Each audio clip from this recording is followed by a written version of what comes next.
Hello friends मु लक्ष्मी आपण मानकु Odisha job official YouTube channel को स्वागत करुछि।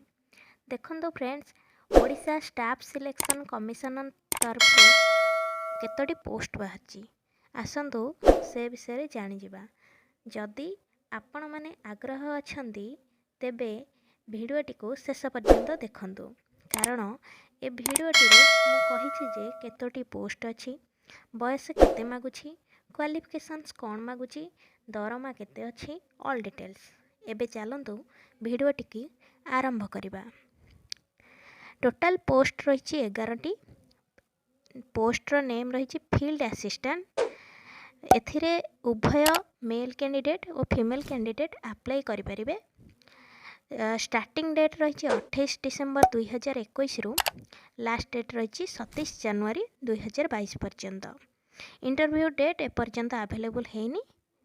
क्वालिफिकेशन सेठ में रही डिग्री कंप्लीट करथिबा दरकार निहाती किमा ता सहित अन्य कोनोसी एक्स्ट्रा क्वालिफिकेशंस थिले मध्य आपण अप्लाई करि परिबे। एज लिमिट मिनिमम रही 21 वर्ष, मैक्सिमम एज लिमिट रही 32 वर्ष।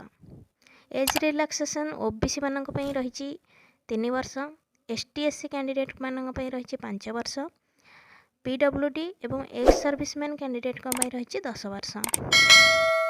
एप्लिकेशन फी जनरल कैंडिडेट, ओबीसी कैंडिडेट और ईडब्ल्यूएस कैंडिडेट को 200 टंका रही।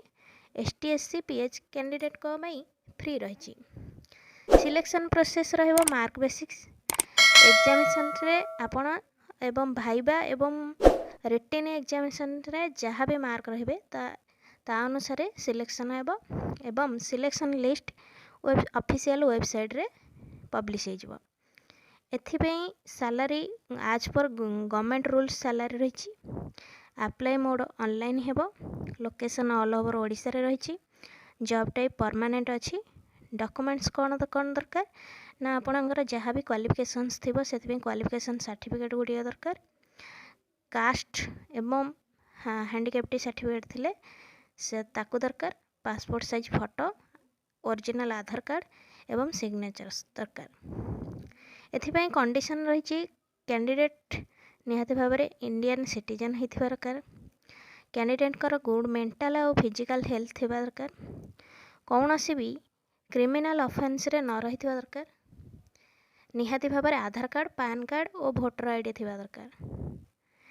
अधिक इन्फॉर्मेशन पई हमर ऑफिशियल वेबसाइट लिंक दिया जाइछि डिस्क्रिप्शन रे, आपण चेक करि नियंतु। धन्यवाद।